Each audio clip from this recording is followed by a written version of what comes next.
le logement. Le Zest Édition ce soir, bienvenue tout le monde. Ce soir, nous allons parler du logement. Ça nous préoccupe toutes et tous.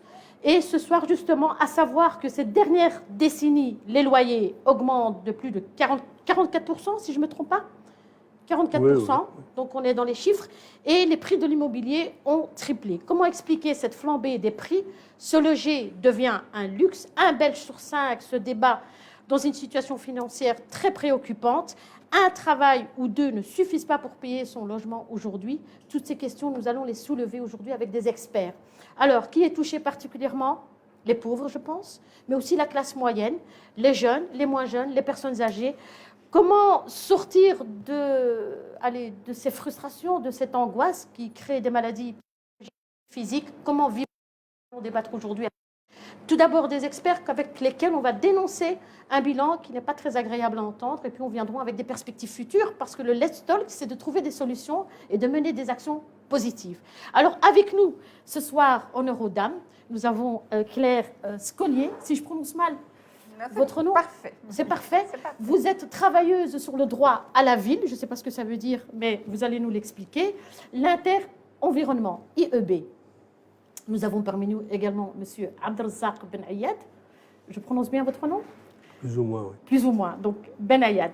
Vous êtes assistant social, vous êtes travailleur de l'Union des locataires en droit et en devoir. D'Anderlecht. André Lumpuvica. Oui. Voilà. Vous travaillez, vous êtes aussi acteur social à l'ASBL La Rue à Molenbeek-Saint-Jean. Évidemment. Et votre travail également est de chargé de mission dans tout ce qui est l'insertion du logement molenbeekois particulièrement. L'insertion par le logement. Excusez-moi? L'insertion par le logement. L'insertion par le logement. Oui, l'insertion par le logement. Par le logement. Alors, je propose, nous avons parmi nous des invités qui sont aussi un petit peu victimes d'un logement insalubre, et je propose justement de rentrer directement, puisque nous avons 1 heure ensemble avec les questions-réponses, à savoir aussi de manière virtuelle avec Mustapha. Mustapha, tu es derrière le mur? Je suis là. Voilà, Mustapha, s'il y a des questions au niveau virtuel, tu n'hésites pas à les noter. Et nous allons commencer. Alors, nous avons 3 films. Nous avons été récemment, la semaine dernière, visiter des personnes qui vivent dans des difficultés, mais vraiment, on pourrait ne pas s'imaginer. On commence avec la question de l'insalubrité. Vous êtes d'accord? On y va. Okay. On lance. Bonjour Karima. Plutôt bonsoir. Comment tu vas? Ça va. C'est un petit invité, non? Un petit ça va. Ah, ça va, mais on n'a pas le choix. Parle-nous un peu de toi. Tu as des enfants, on les entend? Oui, j'ai 3 enfants. Et on vit ici à 5 personnes. Dans l'appartement oui. Ici? Et on a 2 chambres. C'est des petites chambres. Ce pas des grandes chambres. Oh, j'ai des problèmes d'été, ça fait longtemps. Chaque fois, j'ai pas au foyer, demandé. Mon fils était toujours à l'hôpital. Chaque fois, il a une bronchite et tous. Et ça, c'est la chambre d'Ahmed? Oui. Et il y a de l'humidité aussi? Oui, il faut regarder la fenêtre. Mais on voit que c'est humide ici. Hein. On voit les traces d'humidité. Ah oui. Et maintenant, Ahmed, il est asthmatique. Ton fils? Oui, ça fait 2 ans. On a été à Saint-Pierre faire des tests. Ils ont dit que c'est à cause de l'humidité, il est malade. Il a donné un rapport pour le foyer, mais il n'y a rien. Ils sont venus déjà chez moi, regarder, ils ont des fois attendre, et voilà, ils n'ont rien fait. Et tu sens que ça t'embête? Tu voudrais déménager? Non, mais j'adore cette maison un petit peu, mais je vais déménager. Tu veux déménager? Oui. Et maintenant, avec mes enfants, on souffre ici. Moi aussi, je suis en dépression. C'est un petit appartement, il n'y a pas d'espace, c'est humidité, c'est pas double vitrage. Et il n'y a pas de double vitrage? Non, pas de double vitrage. Maintenant, c'était assez, il fait froid, ça rentre froid. Mes enfants, ils souffrent. Moi, on dort tous au salon, c'est pas une vie, hein. Tout le monde dort au salon. Vous avez 2 chambres à coucher? 2 chambres, c'est qui est la tienne, j'imagine? Oui, et 3 enfants dans une chambre à coucher. Maintenant, on ne dort pas là-bas parce qu'Ahmed, il touche. Il touche toujours. Et où est-ce qu'ils dorment alors, les enfants? On dort au salon. Ahmed, viens prendre Ayoub. On dort au salon. Ahmed là, Habiba là, moi ici, et Ayoub sur le parc là-bas. Mais ton fils, il est asthmatique depuis qu'il habite ici. Oui, oui, oui. Avant, il n'était pas asthmatique. Hein. C'est toujours, le médecin m'a dit qu'il faut changer. C'est à cause des médités. Ils ont dit ça, il m'a donné un Ahmed, rapport. comment il le vit, ton fils? Comment il le vit? Est-ce qu'il c'est un enfant qui est heureux, qu'il arrive à réussir à l'école, à s'épanouir? Il se sent bien à la maison? Comment il se sent? À la maison, toujours, ils ne sont pas bien. Et il me dit, maman, c'est pas gros, il n'y a pas d'espace, il n'y a pas de bureau pour faire ses devoirs, il n'y a pas de place. J'avais 2 lits, j'ai jeté parce qu'il y avait des médités, c'est, comment dire, pommes. Oui. Il y avait des médités dedans, il a jeté. Et sa scolarité, il a des mauvais points? Oui, il ne travaille pas bien parce que madame, il dort toujours, il n'est pas... Il ne regarde pas madame qu'est-ce qu'il dit parce que... Il n'est pas concentré, Voilà, il ne dort pas bien. Il ne dort pas et toute la nuit, il tousse, maman de l'eau, tousse, maman de l'eau. Et c'est difficile.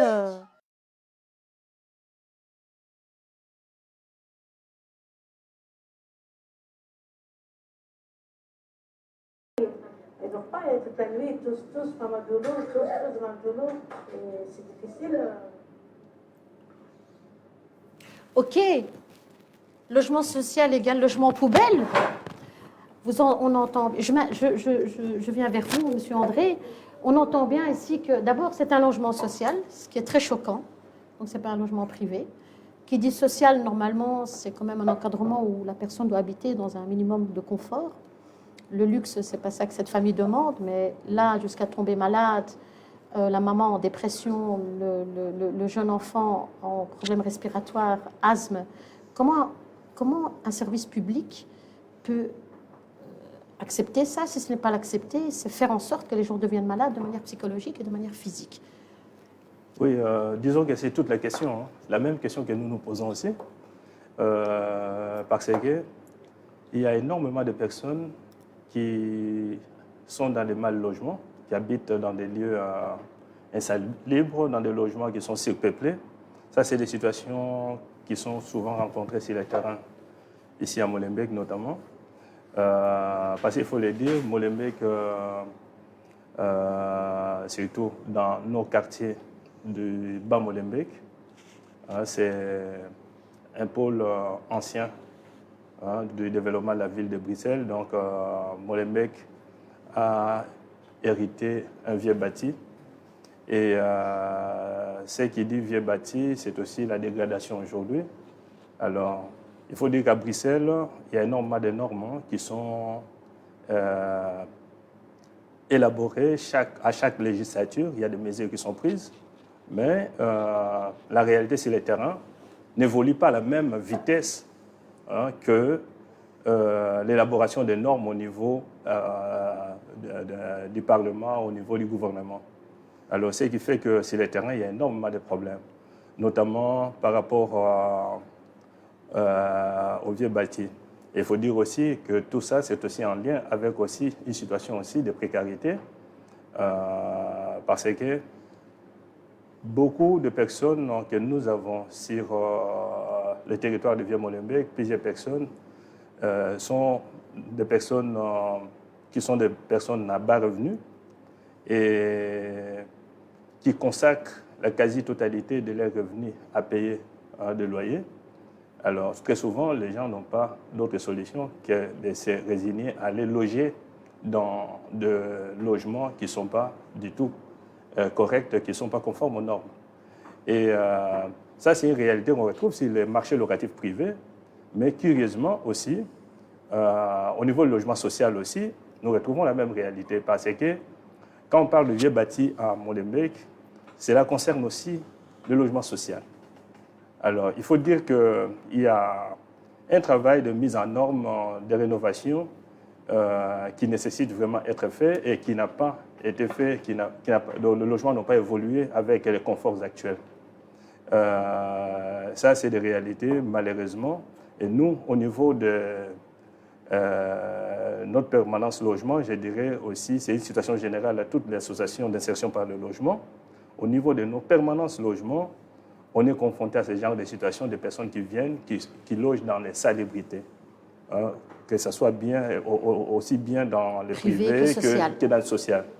C'est un peu ça. Et le pire est que, pas seulement que les rénovations sont un peu sont lentes, mais Mais aussi, il y a aussi un manque de logements suffisants. C'est-à-dire que la création de logements devait au moins suivre. Ouais, mais les choses évoluent à une lenteur qui ne correspond pas aux besoins de la population. C'est toute la situation. Mais ça dépasse un petit peu le besoin. Là, on parle quand même d'une famille qui est en train... Vous entendez bien qu'il y a une famille de 4 personnes qui dorment dans un salon, donc 3 enfants et la maman en dépression. Est-ce que, justement, il n'y a pas en droit et en devoir, puisque vous Monsieur Ben Ayad, vous travaillez sur la question des droits, est-ce qu'il n'y a pas justement une loi qu'à partir du moment où les personnes vivent dans l'insalubrité, ils sont délocalisés assez rapidement dans l'insalubrité? Moi, j'ai cru comprendre qu'au niveau de la loi, les personnes qui vivent dans des conditions aussi dramatiques, lenteur ou pas lenteur, ils sont rapidement délocalisés parce que leur santé, elle est en train de se détériorer et la vie familiale, elle va, notamment quelque chose qui n'est pas dans le film, savoir que le papa quitte la maison et ne prend pas ses responsabilités en tant que père parce qu'il fuit. Alors, est-ce qu'à ce niveau-là, M. Ben Ayad, au niveau de la loi, est-ce qu'on ne délocalise pas les familles de manière assez rapide quand on voit que l'enfant est atteint d'un asthme premier degré?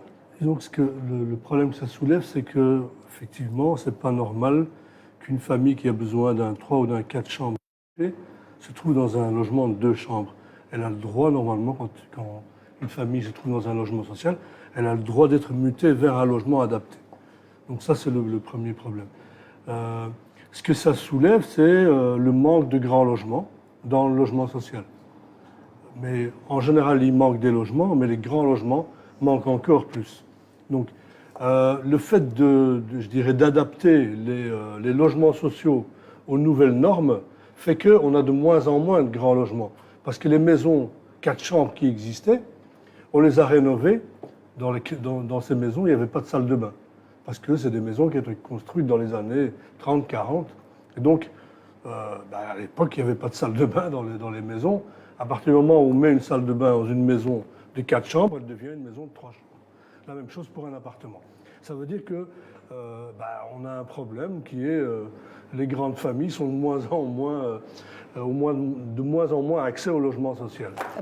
Les grandes familles, c'est à partir de quel nombre? À partir de 3 chambres, c'est la foire. C'est déjà.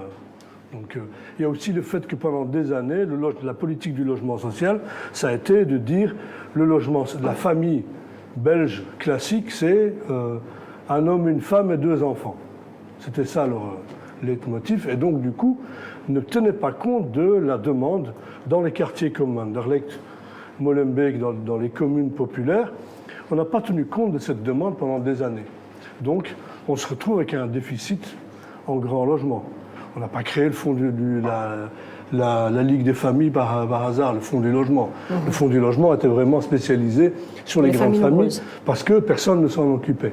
Il y a plein de sociétés de logement social dont ce n'est pas la préoccupation. Je veux dire, Foyer Anderlecht, pour donner un chiffre, c'est 3800 logements, plus ou moins, et je crois qu'ils ont moins de 10 logements de 5 chambres. Ça vous explique, quoi.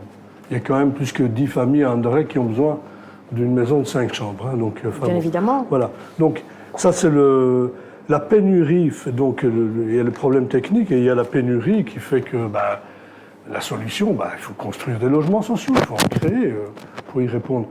Je dis, tant qu'on reste avec aussi peu de logements sociaux, il y a plein de familles qui ont le droit à être mutées vers un logement adapté et qui ne le seront jamais parce que ce logement, de nouveau, n'existe pas. Mais il y a une question de mutation qui est dans l'urgence pour certaines familles, comme la famille qu'on vient de voir maintenant, et puis il y a les personnes qui sont inscrites pour le logement en soi. Et on entend de plus en plus que les gens... Il y a la mutation, il y a l'adaptation du logement. Le logement est assez grand ou il n'est pas assez grand. Ça, c'est un problème.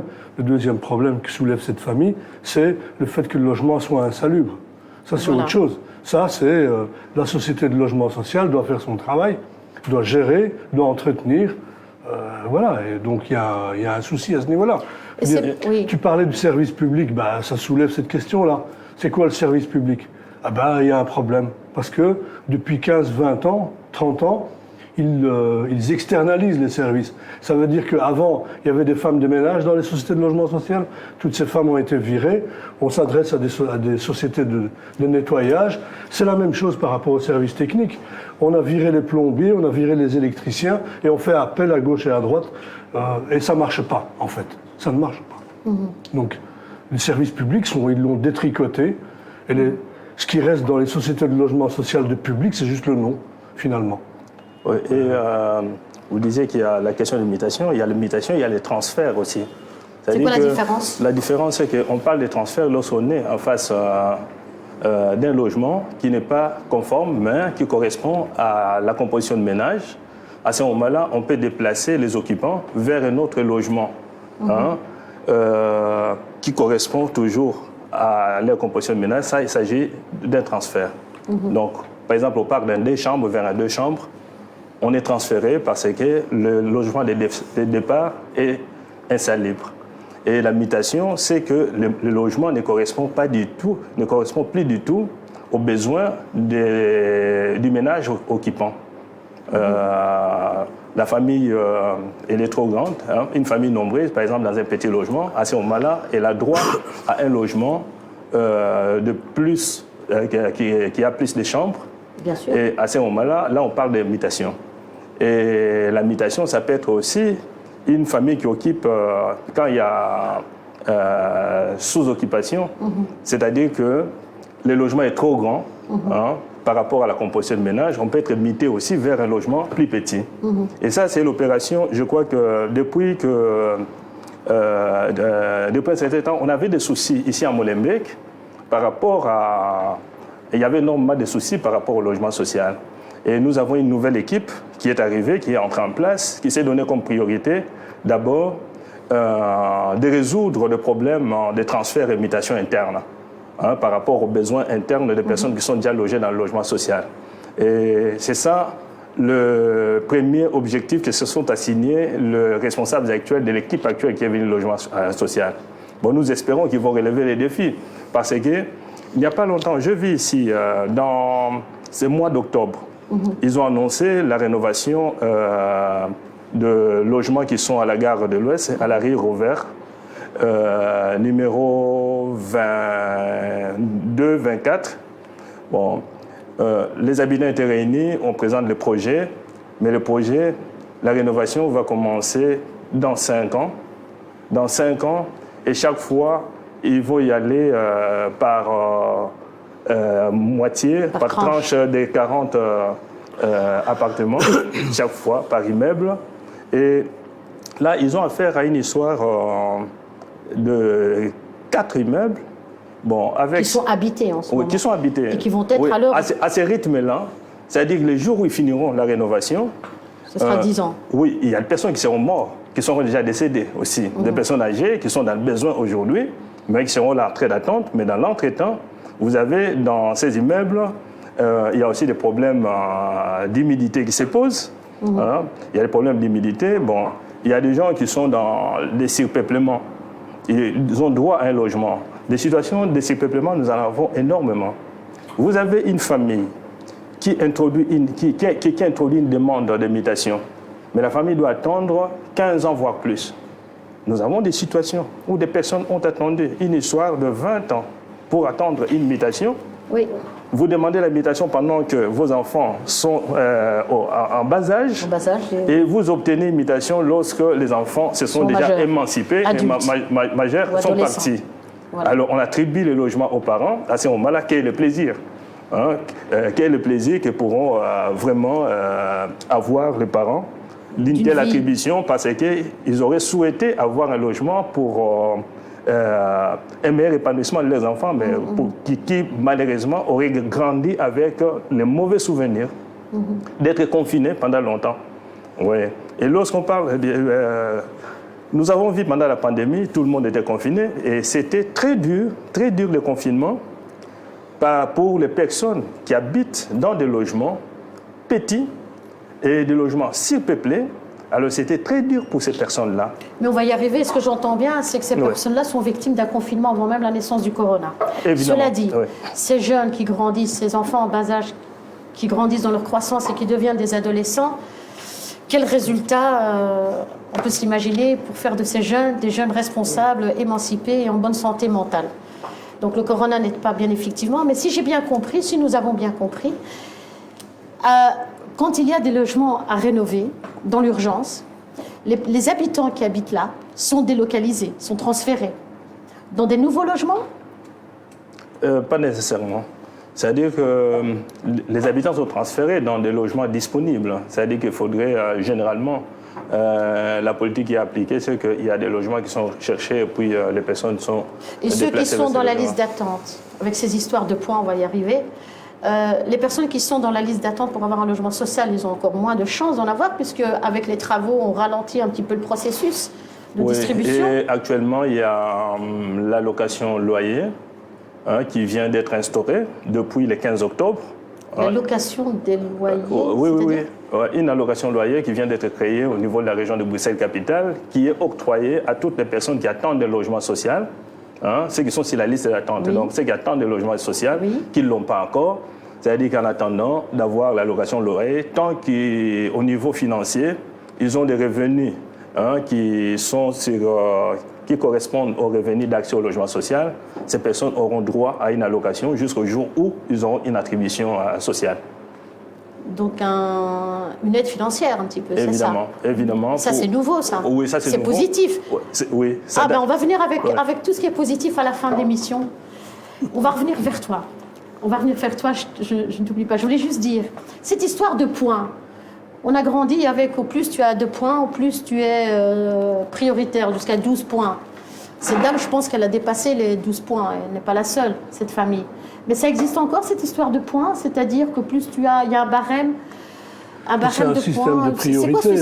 Oui, voilà. C'est un système, mais est-ce qu'il est encore en vigueur? Parce que j'ai l'impression que... est en vigueur, oui. Il est en vigueur depuis qu'il y a le code du logement. Avant, il ne l'était pas. Avant, il fallait passer par une permanence politique pour avoir un logement social.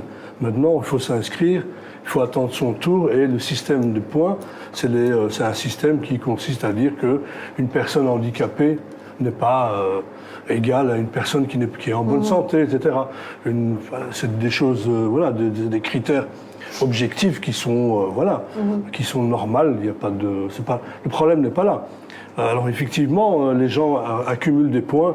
Chaque année, on a un point supplémentaire, et à la fin, on n'a que des points.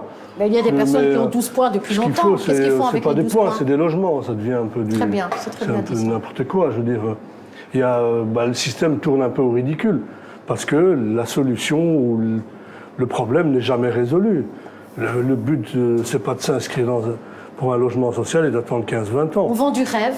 Oui, Claire, on vend du rêve. C'est vrai qu'on peut attendre le rêve longtemps et en attendant, les gens ont des cauchemars. Il y a combien de demandes? Fondamentalement, c'est ce que M. Benayet disait tout à l'heure, c'est que, et la question de cet entassement, en fait, que ça soit dans les logements sociaux ou du marché privé, en fait, si les gens s'entassent, c'est parce que la part des logements accessibles est réduite. Donc, en réalité, on a assez de logements à Bruxelles. On nous parle tout le temps de la crise du logement. Mais en fait, il n'y a pas de crise du logement. Il n'y a pas de crise du logement. En fait, on a une crise du logement accessible. On a une crise du logement que les gens peuvent payer avec leurs revenus. C'est là qu'est la crise. Donc, en fait, on a assez de logements. Attends, Claire, je n'ai pas compris. Il y a assez de logements. Il y a assez de logements. Il y a assez de logements. Donc, c'est pas vrai qu'il n'y a pas de logements. Il y a des logements, mais c'est des logements chers. Le problème à Bruxelles, c'est ce que tu as dit dans l'introduction au départ.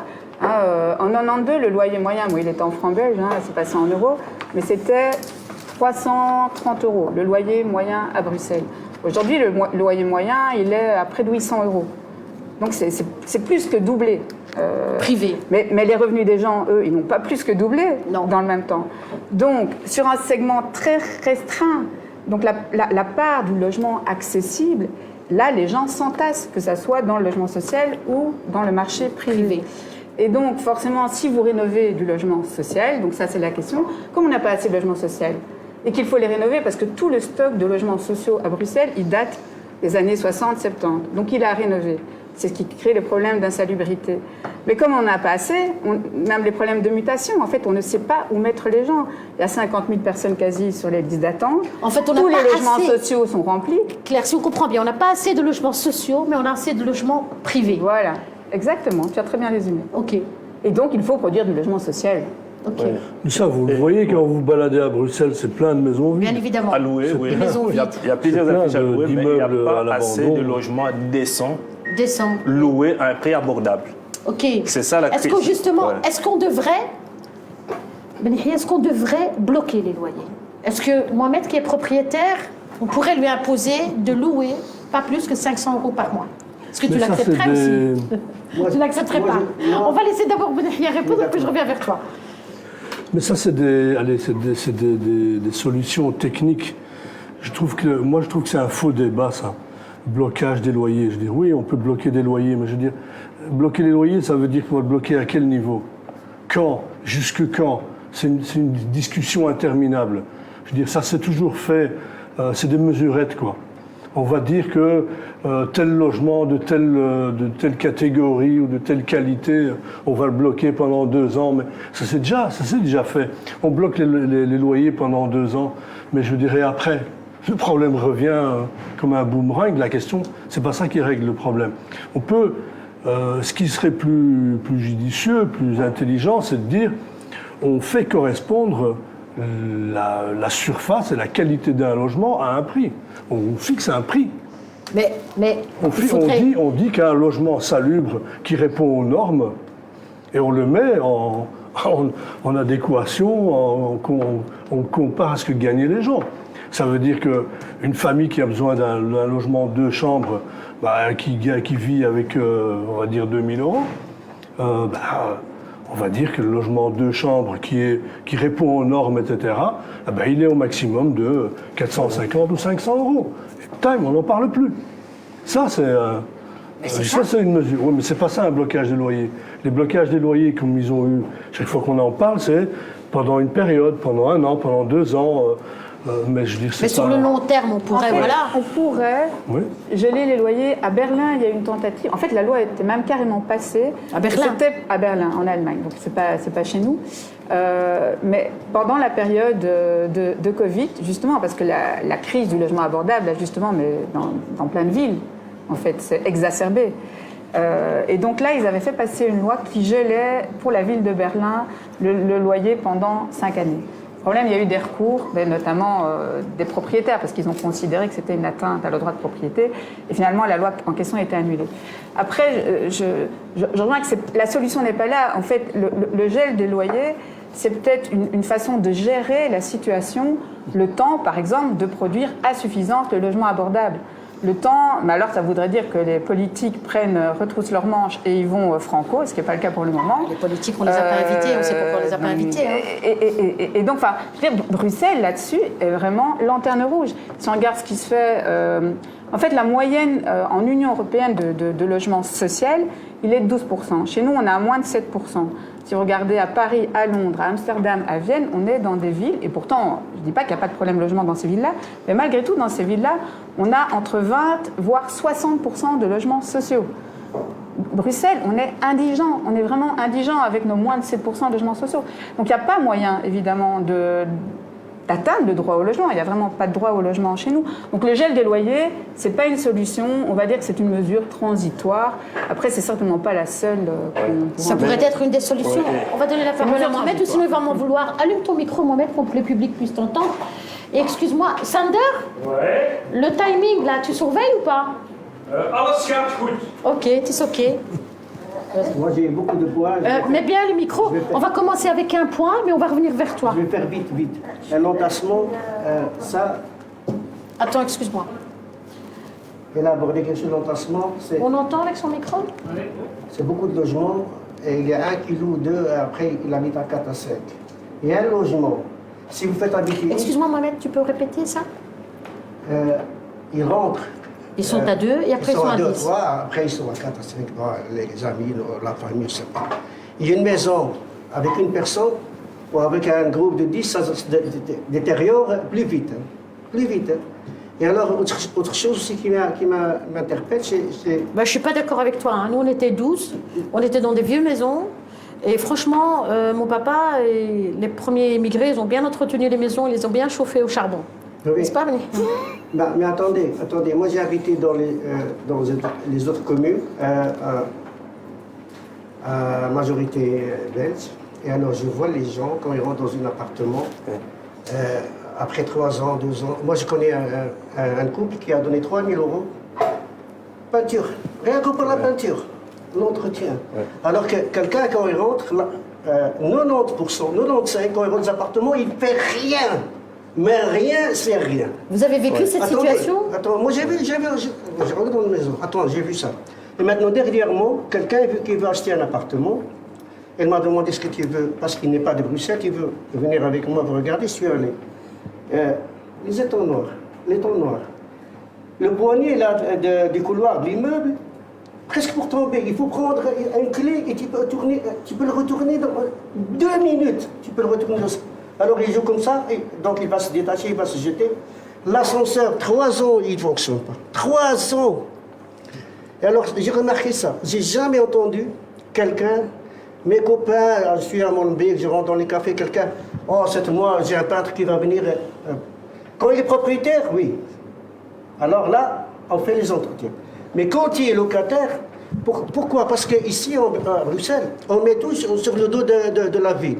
Du social. On doit généraliser. Attendez, l'entretien, ça doit venir d'ailleurs. On ne fait rien. C'est la ville qui va restaurer. C'est l'exemple. Ouais, ça, c'est scandaleux, ça. Ça, c'est scandaleux, ça. On ne fait rien. Mais rien. Pour les logements sociaux, tu parles? N'importe quel logement.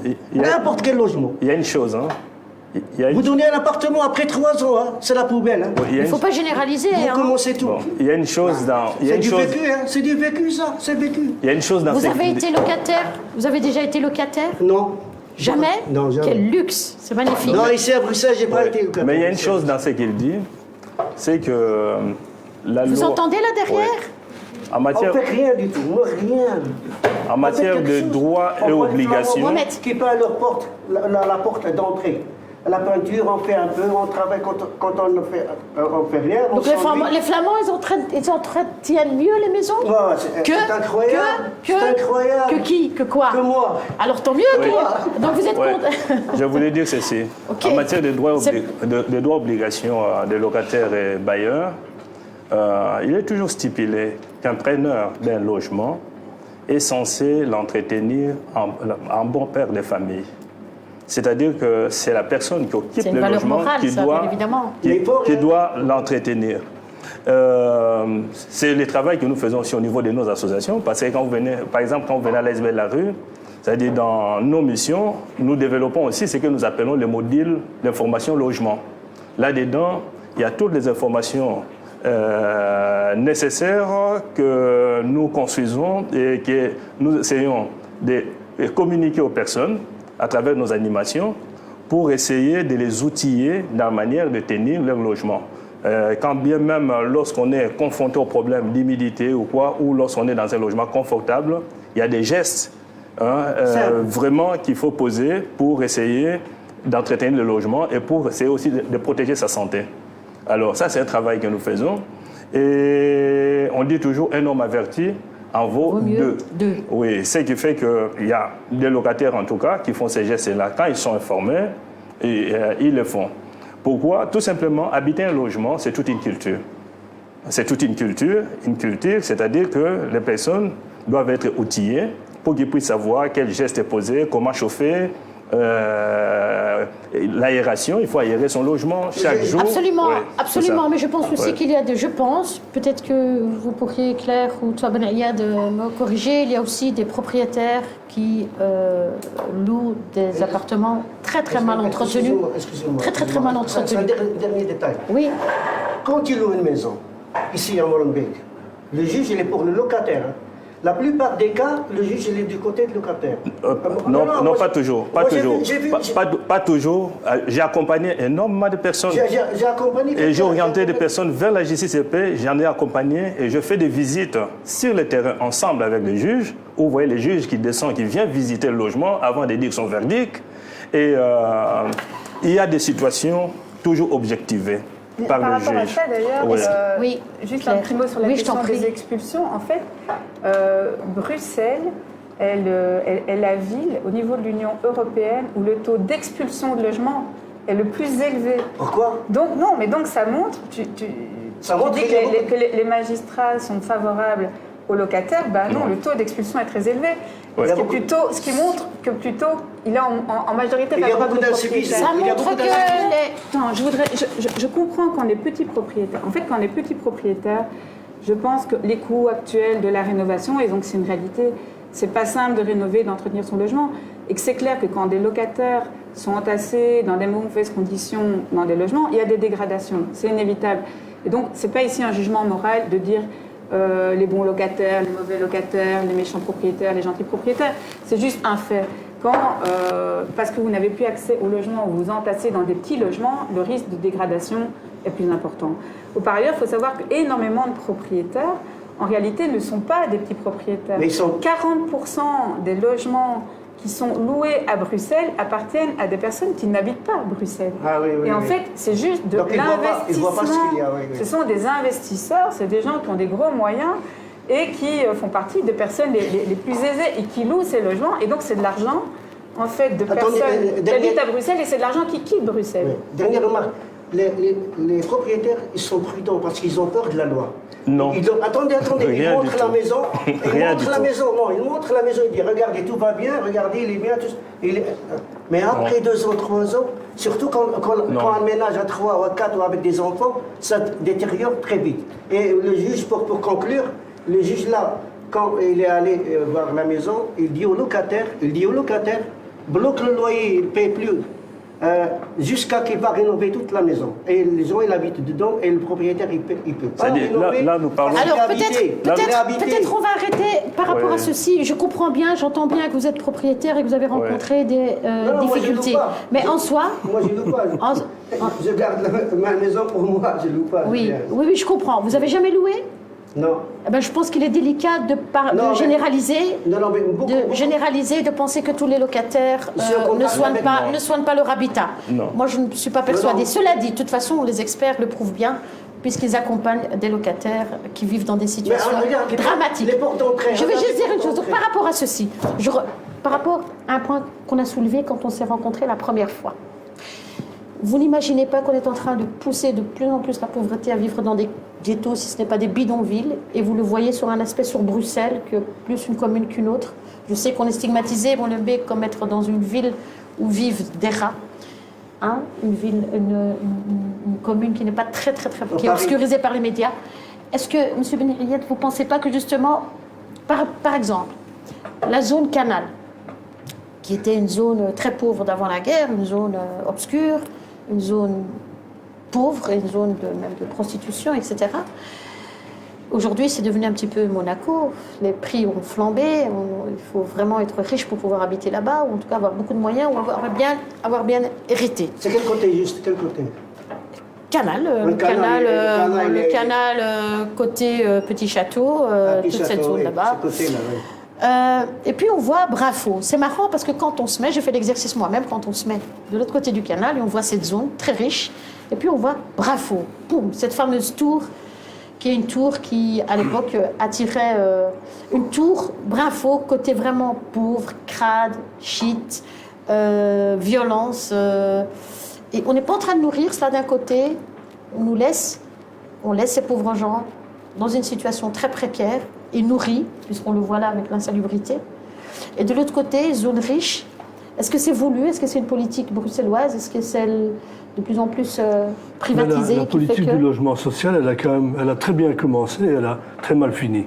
Elle a bien commencé avec les cités-jardins, Floréal, c'était magnifique. C'était quoi les années? C'était les années 20, début de siècle.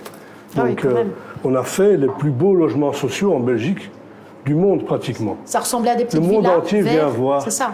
Hein, c'est des maisons entourées de jardins. C'est des petites maisons avec des jardins collectifs, des potagers, plein de choses. Où les gens, je dis, quand on voit Floréal à Boisfort, Floréal c'est tellement beau que en général on l'a privatisé. C'était des logements sociaux? C'était des logements sociaux, maintenant c'est plus des logements sociaux. Pourquoi pas? On les a vendus en partie. Qui les a vendus? Les sociétés de logement social. Parce que tout le monde voulait les acheter. Ouais. Tout le monde voulait les acheter. Donc ça, on commence comme ça et on finit par Brafo, par Peter Boss, etc. Je pense que la différence, c'est que quand on a commencé à faire du logement social, c'était des pauvres qui faisaient des logements pour eux-mêmes. c'est-à-dire les militants socialistes de l'époque qui se disaient il faut que les ouvriers soient logés, soient mieux traités. Et c'était des situations qu'eux-mêmes vivaient. Donc ils résolvaient leurs problèmes, ils l'ont fait comme ça. On n'est pas mieux servi que par soi-même. Bien sûr, il y avait une vision politique derrière, d'émancipation, etc. Aujourd'hui, on a droit, aujourd'hui et depuis les années 50-60, c'est des technocrates qui font du logement pour les pauvres. Donc ils font des tours, ils font des bars, ils font ce qu'on appelle des économies d'échelle. Ça veut dire que vous prenez un immeuble, Brinfo c'est un bel exemple. C'est des immeubles invivables parce qu'il n'y a pas de... les systèmes d'aération sont mauvais, il n'y a pas l'isolation est mauvaise, ça veut dire que tout le monde s'entend, tout le monde en entend tout. C'est des mauvaises conditions de logement. Donc ça c'est le logement des pauvres aujourd'hui, c'est comme ça qu'on fait. Il y a une autre raison pour ça.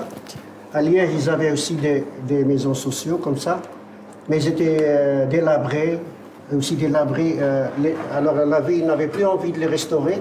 Ils les ont vendus dans l'espoir que les nouveaux acquéreurs, ils vont faire les travaux parce que ça, c'est pour eux. Parce que donc, tu travailles à la maison, tu fais les travaux, tu fais tout. Donc c'est peut-être dans cette direction que... Claire, tu veux du mien? Oui, mais bon, oui. Ces grandes barres de logements sociaux, donc ici on a parlé beaucoup de Brinfo, mais donc oui, il y a les Goujons, il y a les Tours Albert, il y a la Cité Modèle à laquelle on va monter. Donc il y a les cités jardins, comme disait Ben Ayed, dans les années 20. Et puis dans les années 60, on produit massivement du logement social, ce qui permet quand même de loger les gens. Donc il ne faut pas oublier ça.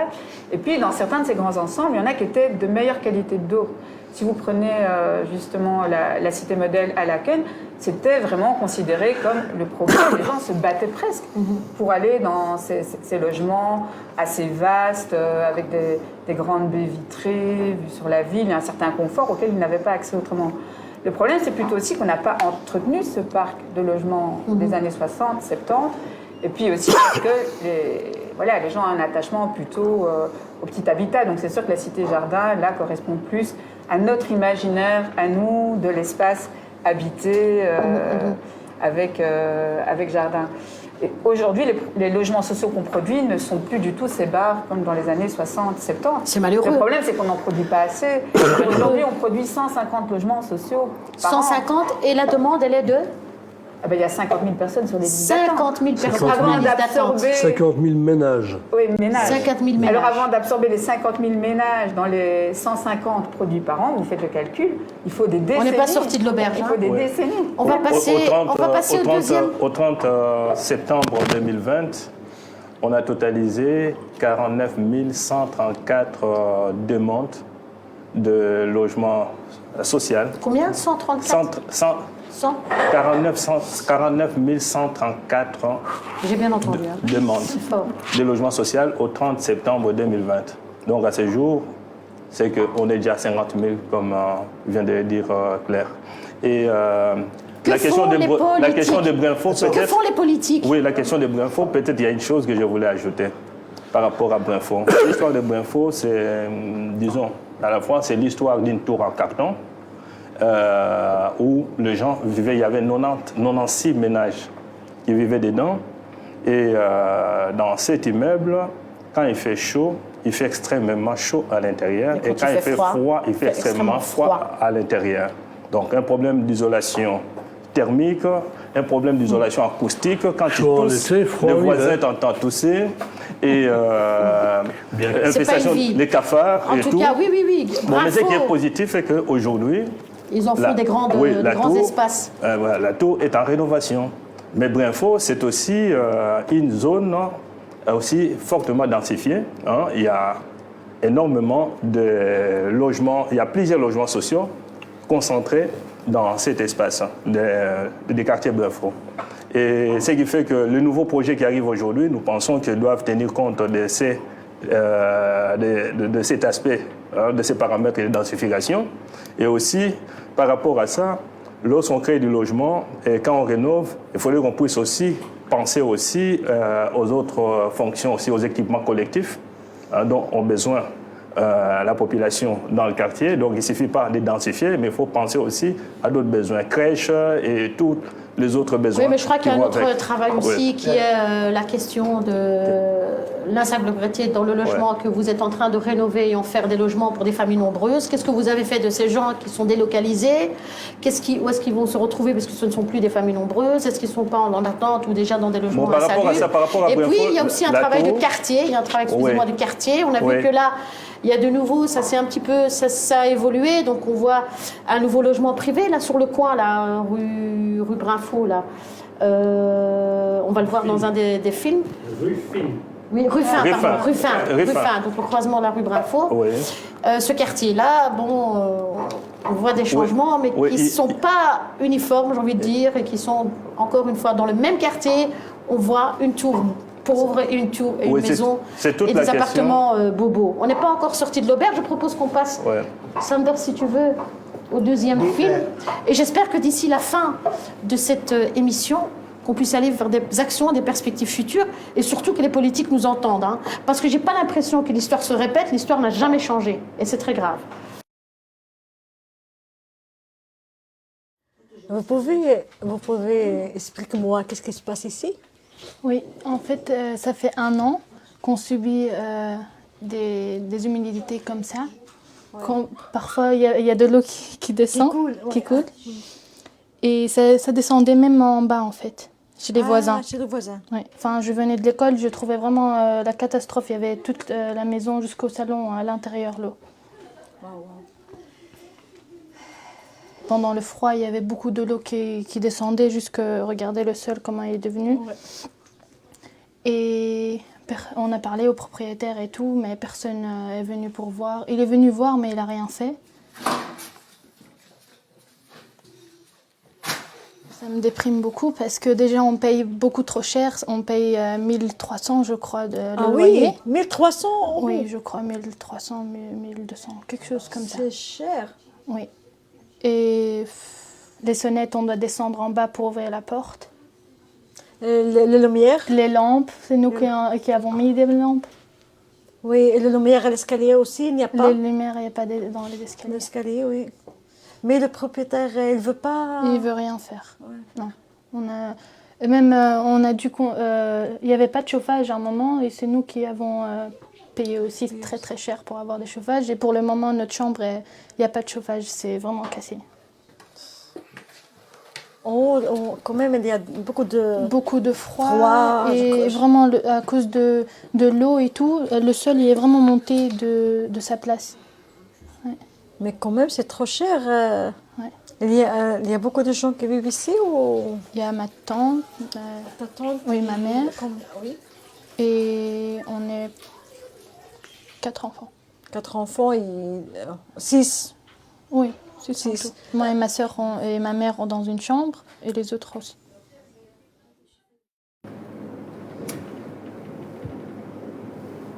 Voilà un logement privé. D'abord, Fatima Zohra, je te remercie.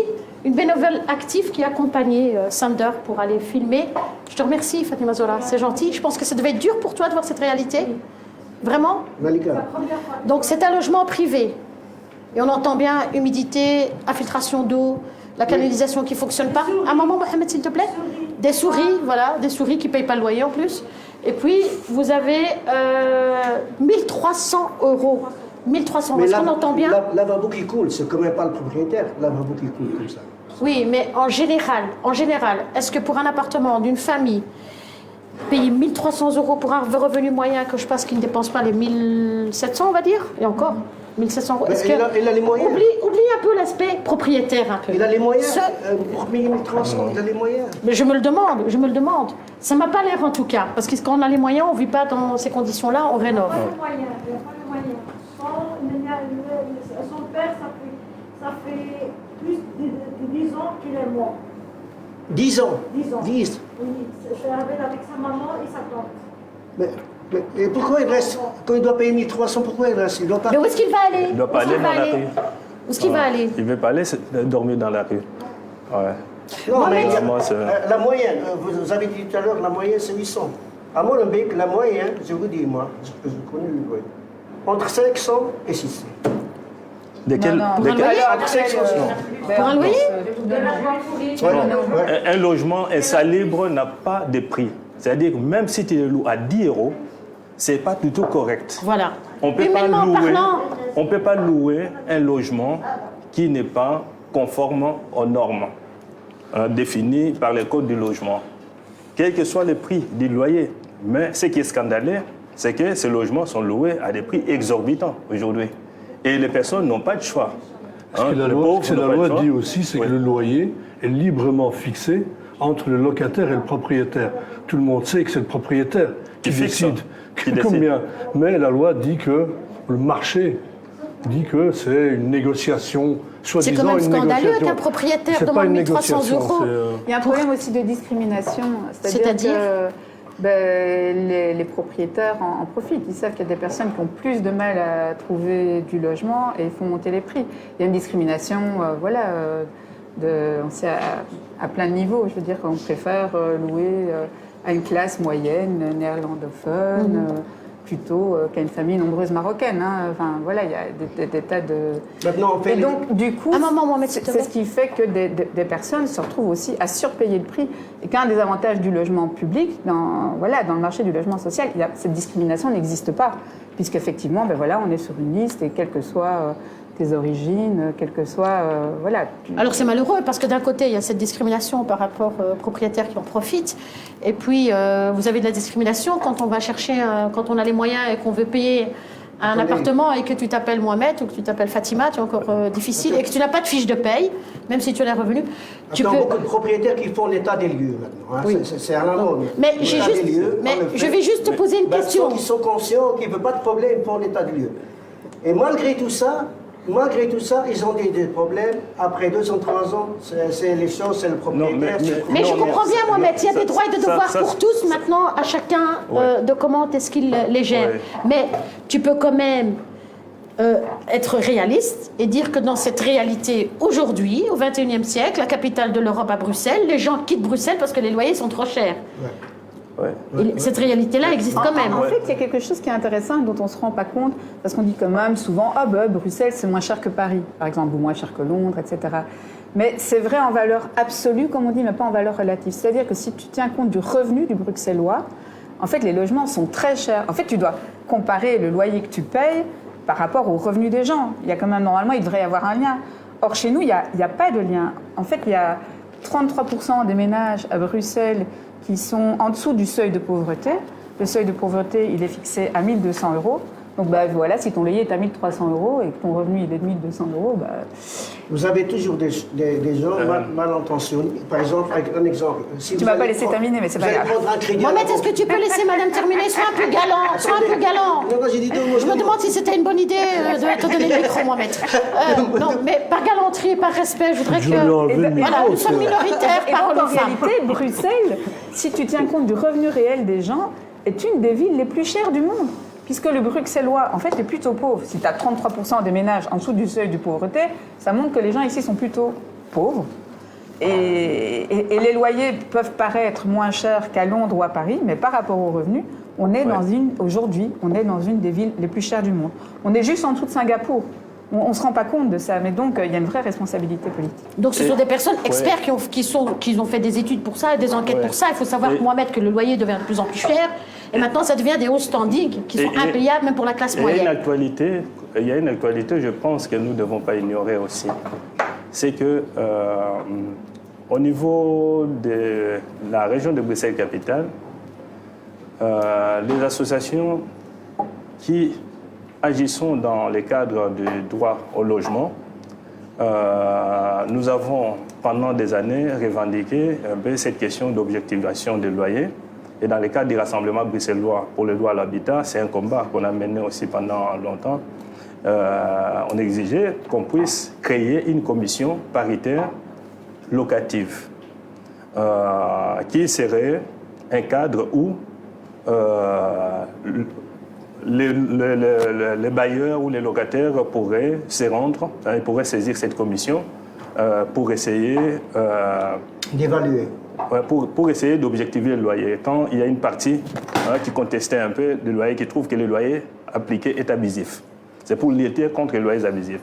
Et Bruxelles-Capitale a pris une mesure pour s'engager dans ce combat contre les loyers abusifs. Il y a une commission paritaire locative qui vient d'être créée. Sauf que nous déplorons une chose.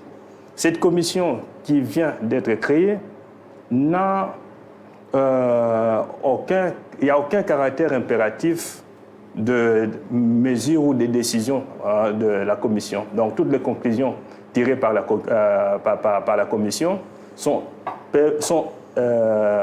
facultatives, c'est-à-dire quelqu'un peut les appliquer ou les ignorer, il n'y a aucune contrainte. Ça, c'est ce que nous déplorons. Donc, on a créé un contenant avec un contenu qui ne vaut pas du tout ce que nous étions en train d'exiger. Et en plus, avant même la création de la commission, nous avons vu, lors de la législature passée, au niveau de la région de Bruxelles-Capitale, il y a une grille de loyer qui a été créée. Cette grille n'était pas du tout réaliste. Nous avons revendiqué contre cette grille-là pour qu'elle soit modifiée. Et maintenant, il y a un travail d'amélioration de la grille qui vient d'être engagée. Donc, une nouvelle grille qui va être publiée.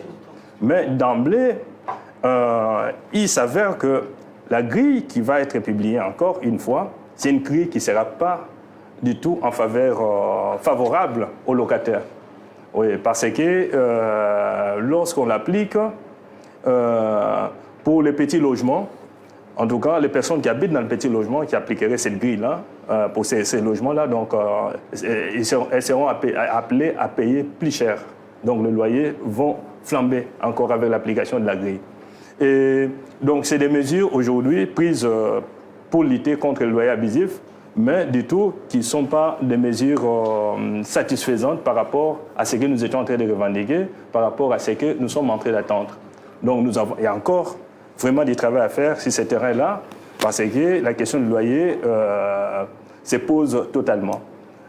Et avoir des ménages, ce qu'ils payent pour des logements insalubres, c'est scandaleux. Et il y a un combat il y a des outils qui ont été mis en place pour lutter contre le logement non correct, le logement insalubre et tout ça, qui sont loués sur le marché locatif. Ces logements ne peuvent pas être loués. Les personnes peuvent porter plainte à la DIRL. La DIRL, c'est l'outil dont dispose Bruxelles-Capitale pour contraindre les personnes à respecter les normes. Mais la DIRL est débordée. La DIRL, premièrement, n'a pas assez de ressources humaines pour faire des visites sur le terrain. Quand une personne porte plainte, il faut attendre environ 3 mois pour accueillir la visite du logement. Et la personne, la victime, abandonne déjà et entre-temps et en plus de ça, lorsqu'il y a une décision d'interdiction de location, il se pose un problème de relogement. Il n'y a pas de solution alternative. Donc on revient encore à cette insuffisance des logements sociaux. Il n'y en a pas énormément de gens sont sur la liste d'attente. Ceux qui logent dans des logements privés, quand ils portent plainte contre le mauvais état de logement, on décide de fermer le logement, mais après, ces personnes, où est-ce qu'ils vont aller se reloger? Alors ils se taisent comme ces personnes-là. Monsieur, vous avez compris un petit peu, c'est compliqué, hein? C'est pas facile. Mais je suis en fait, vous avez compris que c'est pas facile, on n'est pas encore sorti de l'auberge. La situation, Mohamed, on va te couper le micro si tu parles encore en parlant que des propriétaires. J'ai juste envie de dire, la situation Covid, elle a été plutôt le fait d'enfermer les gens comme ça, entassés dans des situations comme ça. La situation Covid, dans votre travail sur le terrain, M. Benayat, vous visitez les familles, etc. Comment était cette période? D'abord, ce qui s'est passé, c'est que tous les services publics ont fermé. Donc les communes ont fermé, les services sociaux ont fermé, beaucoup de choses ont fermé. Ce qui fait que, et tout le monde disait, si vous avez un problème, vous n'avez qu'à aller voir sur le site. On s'est retrouvés tout d'un coup, tout le monde a compris que dans les quartiers comme Anderlecht, comme Molenbeek, les gens n'ont pas un ordinateur à la maison.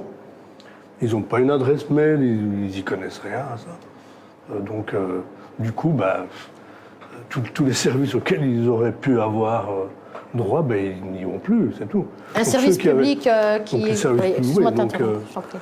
oui, ça c'est l'une des choses qu'on a remarqué, évidemment.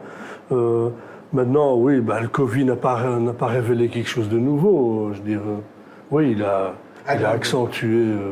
Donc ça, c'est réalité, aggravé. Voilà, là, il l'a peut-être mis en évidence, ou l'a un peu plus montré, c'est tout, mais il n'y avait rien de nouveau sous le soleil, quoi, je veux dire. Mais un service public, Sander, Oui. une question.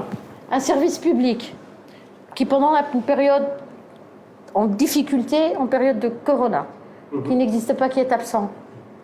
Ja, dat dient nergens voor. Hè. Ça ne sert à rien. Ja? S'ils ne sont pas là quand on a besoin, eh ben, c'est comme une porte ouverte. Hein. Ça ne sert à rien. Il faut fermer une porte. Ok. Ça voudrait dire peut-être qu'il y a des messages là ce soir. Il y a quand même des messages pour les responsables du service public, les politiques. Est-ce qu'il faut déployer des moyens ou est-ce qu'il faut... Il faut qu'on arrive au bout de cette discussion aujourd'hui. Quelles sont les solutions? Vous êtes là, vous faites votre... Oui. C'est qu'il y a de l'argent. En fait, la région bruxelloise, elle a plus d'1 milliard d'argent. Donc il y a de l'argent budgété pour construire du logement social. Il y a des terrains qui appartiennent au pouvoir public. Par exemple, la gare de l'Ouest, c'est un terrain public. Bon, il se fait que il appartient vraiment à la SNCB, mais la région voudrait le racheter. Donc il y a des terrains publics qui appartiennent à la région, et la région a de l'argent. Comment se fait-il que sur ces terrains-là, on ne produit pas du logement accessible, du logement social? Donc ça, c'est un truc qui paraît... Qui a la réponse? Si on a de l'argent et qu'on a du terrain, comment se fait-il qu'on ne produit pas du logement social? Et ça, c'est une responsabilité politique, et c'est un choix de la région de dire on doit créer de la mixité sociale. Et donc, souvent, on crée plutôt des politiques d'accès à la propriété. Et donc, il y a beaucoup d'argent qui part dans l'accès à la propriété. Mais en attendant, les gens continuent à s'accumuler sur des listes d'attente pour le logement social et à s'entasser dans des logements insalubres, comme on l'a vu. Alors que j'entends qu'il y a des moyens et qu'il y a des terrains. Mais ce qu'on est en train de faire à Bruxelles, c'est de mettre les pauvres bruxellois dehors, c'est tout. À la fin, c'est ce phénomène depuis 30-40 ans. Les gens ne savent plus se reloger, n'arrivent plus à acheter. Donc en clair, il y a déjà aujourd'hui, ça tout le monde le sait, il y a des communes qui sont interdites aux pauvres.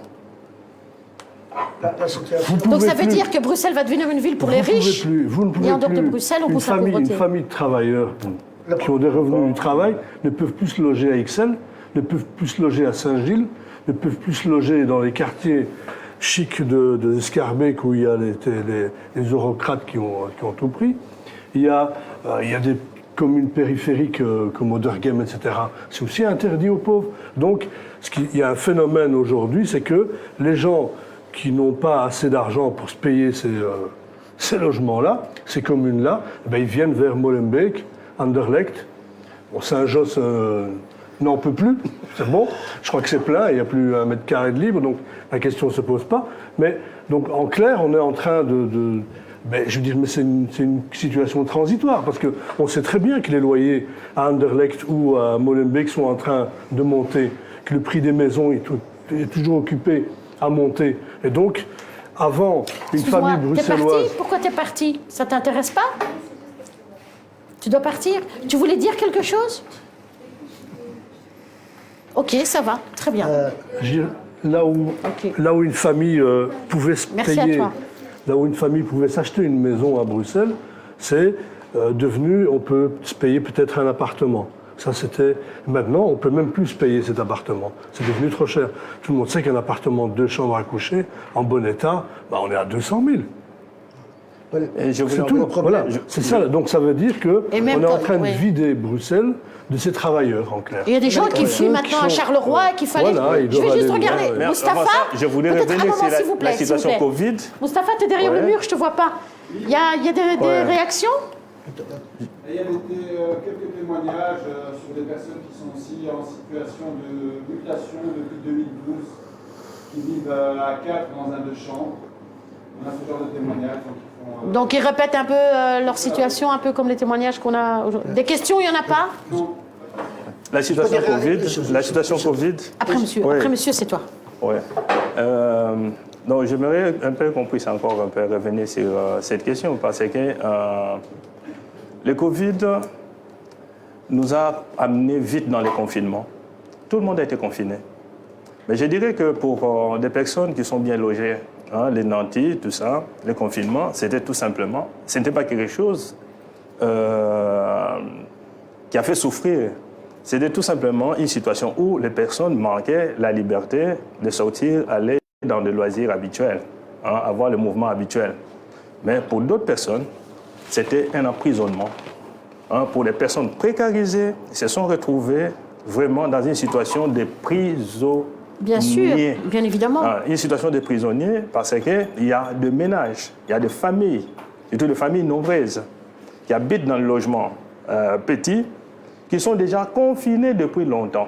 Ils vivent confinés, ils vivent dans la promiscuité, où vous trouvez un ménage de 8 personnes, une composition familiale de 8 personnes.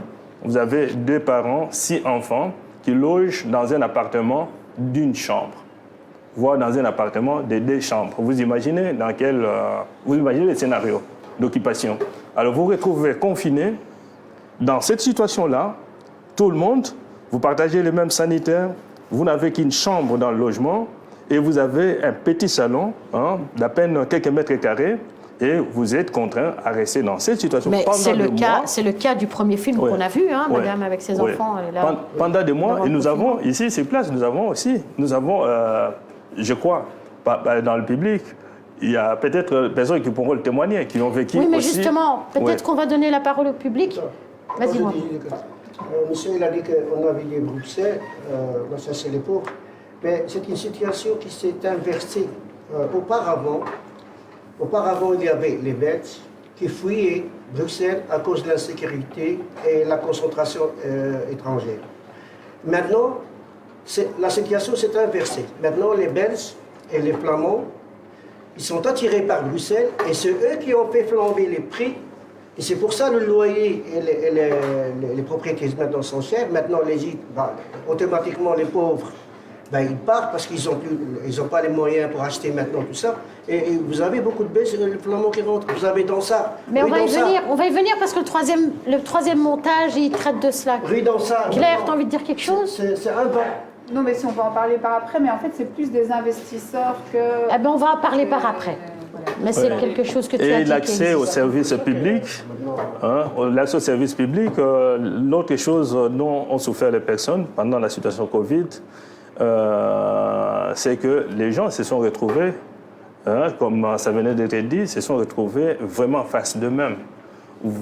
Tous les services, il fallait les joindre au téléphone. Mais quand vous appelez au téléphone, il n'y a personne au bout du fil. Oui, mais et surtout, la situation a été connue par rapport au CPS aussi. L'accès aux différentes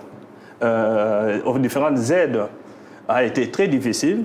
Ce qui fait que très vite, nous avons des associations telles que l'ASBL La Rue et la Maison de quartier Bonne Vie et tant d'autres associations ici à Molenbeek qui se sont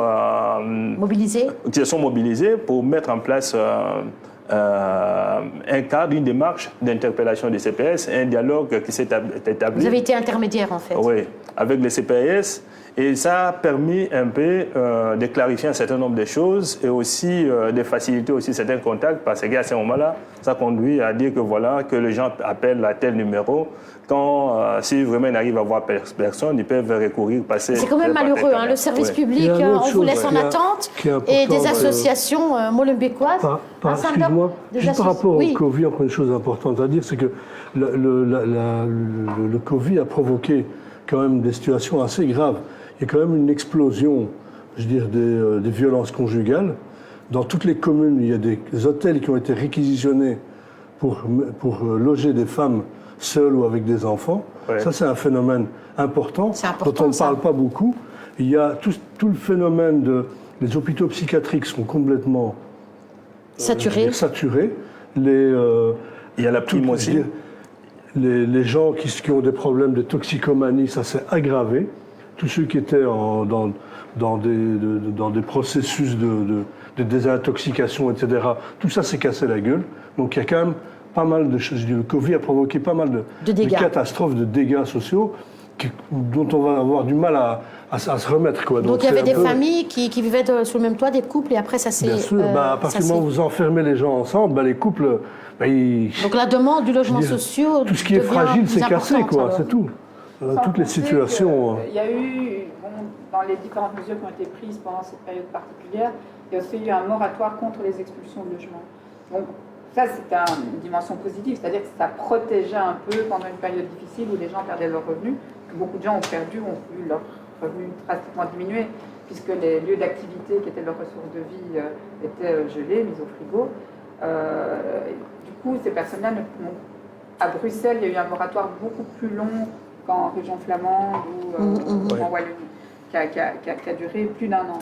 Et par contre, quand le moratoire a été levé, et toutes ces personnes-là qui étaient un peu protégées contre un risque d'expulsion, du coup, le risque a explosé.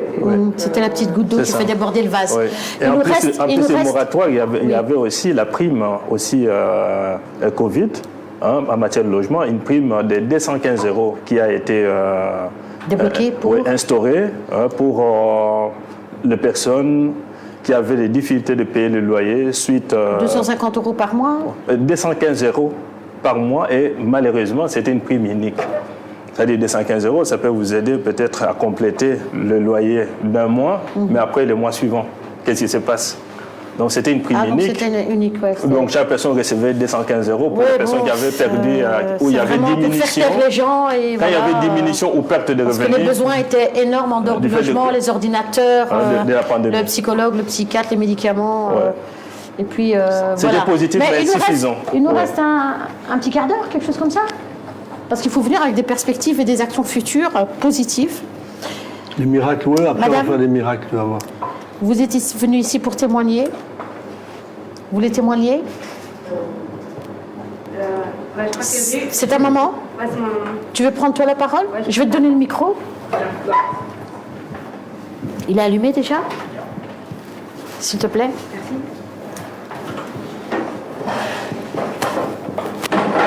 Déjà, bonsoir. Bonsoir. Bonsoir. Déjà, je voudrais dire que le système bruxellois, en fait, il est tout simplement chaotique. Dans le sens où... tu peux mettre le micro peut-être. Désolée, l'émotion est là. Dans le sens où, en fait, je n'ai pas l'impression qu'ils se mettent à la place des locataires qui vivent justement dans la difficulté. Tout simplement. Déjà, moi personnellement, nous sommes dans les logements sociaux. Encore maintenant? Ouais. En fait, ça fait 20 ans que ma maman a fait la demande. 20 ans. Ça fait 20 ans que tu as fait une demande de mutation. De mutation. Pour un logement social. Tu es dans un logement social et tu demandes un logement pour famille nombreuse. Voilà. Vous êtes combien d'enfants dans la famille? En fait, on est 4 enfants, 4 chambres à coucher. Plus les parents. Donc vous êtes 6. Les parents. Voilà. En fait, mon petit frère, il a seulement 13 ans. Et moi, j'ai 28 ans et on est tous dans la même chambre.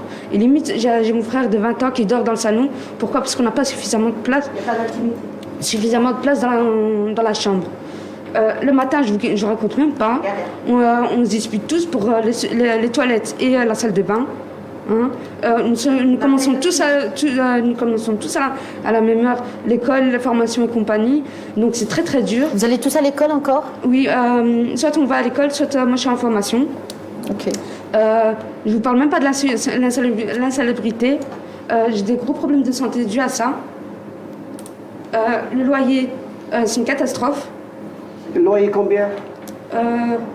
Entre 600 et 700. Voilà, dans le 2 chambres à coucher. 2 chambres à coucher. Plus l'humidité. Un seul revenu dans la famille? Un seul revenu.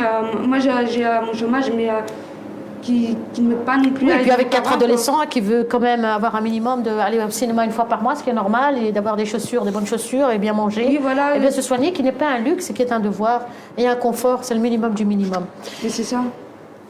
Vous êtes dans le logement social molenbeekois? Oui. Quand vous allez toquer à la porte du président, et vous êtes parti chez la bourgmestre? Il y a encore une chose. Oui. L'âge de mon fils. Tu peux mettre le micro devant la bouche de ta maman, s'il te plaît? L'âge de mon fils de 20 ans, j'ai fait les papiers nécessaires pour faire le dossier et tout. Mais le problème, ils l'ont pas mis dans l'ordinateur. Ils l'ont pas encodé. Ils l'ont pas mis dans l'ordinateur. Oui. Voilà. Et Ils l'ont encodé seulement beaucoup plus tard. Et c'est ce qui fait que ça a pris plus de temps vis-à-vis des points, en fait. Du coup, j'ai refait les papiers. Et du coup, en fait, ça a été... Quand j'ai fait les papiers, mon fils avait 20 ans. Ils l'ont pas encodé.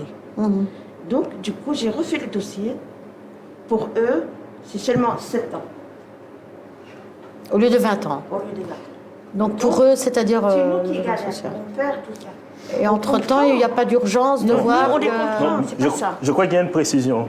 Parce que quand vous avez fait les dossiers, votre fils de 20 ans venait de naître. Non, j'étais enceinte de 2 mois de mon fils. Voilà. Ouais, donc, maintenant, elle a 20 ans, donc son âge symbolise aussi, donc représente la durée ou l'âge de la demande d'habitation. Mais le problème, quand ils vont renouveler les appartements à l'intérieur, donc on doit supporter tout ce qui est poussière, les travaux, etc. Dans le social. Donc c'est pas évident pour nous. Les gens qui sont malades. Tu peux même mettre qu'on entend, madame? Les gens qui sont malades, ils aspirent tout ce qui est poussière, bazar et tout. Donc pour eux, ils réfléchissent pas. Ils réfléchissent pas tout ça. Tout ce qui est travaux, l'humidité, tout ce qui est crasse. Les gens ils respectent. Et plein de bazar, quoi. C'est quel quartier, si je ne suis pas indiscrète? C'est le quartier du métro Bécante. Donc, voilà, on galère tout le temps, tous les jours. Et, on est là avec M. André et une autre assistante sociale. André, il vous aide? Pardon? Il vous aide, André, dans la démarche? La rue, la rue. Donc, j'entends que les ASBL font un travail qui devrait être plutôt un travail du service public. Sander, qu'est-ce qu'on va faire avec tout ça? On va inviter peut-être la prochaine fois les responsables politiques, quand même, non? Et les responsables du logement. André. Ça aurait été mieux. Ça aurait été mieux, c'est vrai. En fait, nous, on a évité parce que... Pourquoi est-ce qu'on avait évité ça? On peut le dire, on a évité ça pour qu'il n'y ait pas une prise de parole et des chiffres. Et, on a évité parce que ça ne change pas. Mais peut-être qu'après ce constat, on peut faire un deuxième Let's Talk numéro 2 avec Madame la bourgmestre. Mais je vois, nous, ce que nous avons fait... Et le président du logement social. Nous avons fait une action au mois de mars, parce qu'au niveau de l'ASBL de la rue, nous encadrons aussi, nous accompagnons les habitants aussi dans une dynamique citoyenne. Il y a un groupe d'habitants qui est un groupe d'action citoyenne, le groupe SACEDU, qui de temps en temps mène des actions d'interpellation aussi, que l'ASBL encadre. Et pendant la pandémie, au lieu de se confiner, le groupe avait trouvé la solution de commencer à faire des réunions en visio. Et nous avons organisé en date du 24 mars... Dernier? Oui. Une rencontre avec tous les habitants, les membres du groupe, avec le numéro 1 de la SLRB, M. Yves Lemens. Oui, donc on a fait un forum où le groupe a d'abord visionné un film. Vous avez expliqué toute cette problématique. Et quelle était sa réponse à tout ça, ses promesses? Les promesses, il n'y en a pas. Qu'est-ce qu'il a dit? Les promesses, il n'en a pas. C'est-à-dire qu'il comprend très bien les plaintes des personnes et leurs souffrances. C'est-à-dire qu'à la fois, lui, à son niveau, il est aussi limité parce qu'il n'est pas du camp de politique. C'est-à-dire qu'ils ont la gestion du patrimoine. Ok, alors j'entends qu'il faut absolument un Let's Talk numéro 2 avec les politiques. Oui, on va laisser terminer. Dernière question. Mais on va laisser madame terminer. Est-ce que c'est pas trop ça fait déjà toute l'émission que tu me dis une dernière question. Pour une maison sociale, 600 Dis-moi. €, c'est pas trop pour une maison sociale? Excuse-moi? Mais ça n'existe plus, comme il a dit, oublie le logement social, ça n'existe plus. C'est logement poubelle.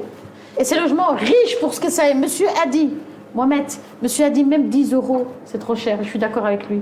On est tous d'accord avec lui. On ne loue pas un logement salaire. Quel que soit le prix, même à 1 €. Par dignité, par valeur, par principe. Déjà la gratuité, je suis désolée, même la gratuité, elle est beaucoup trop chère. Et vous aviez posé une question qui était très intéressante par rapport à l'État. Laquelle? Vous aviez dit, qu'est-ce que fait l'État? Je suis désolée, pour moi, l'État, elle dort. Elle ne fout rien, elle dort. Même nous, les citoyens qui vivons dans la misère comme ça, on bouge plus que... Je suis désolée, l'État, elle dort. On va faire un Let's Talk spécial politique et tu seras là et je te donnerai la parole plus que Mohamed. Avec plaisir. Oui, les propriétaires, il est tranquille. Et d'ailleurs, on dit que les propriétaires, eux, ils ne se soucient pas trop, même de la crise économique, parce qu'avec les loyers, ils peuvent s'enrichir.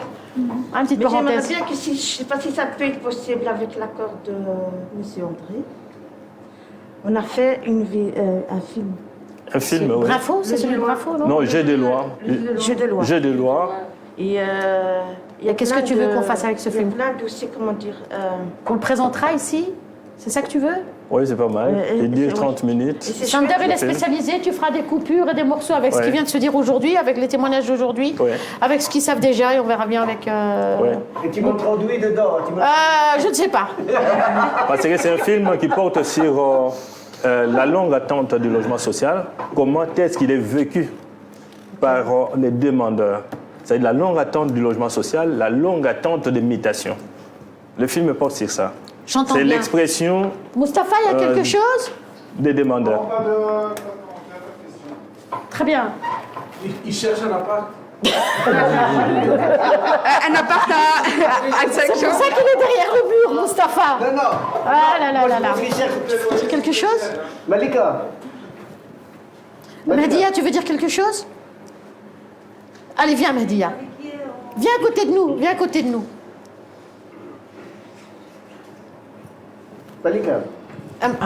La parole aux femmes, Mohamed. Il cherche travail. Rapprochez-vous, vous êtes... Viens.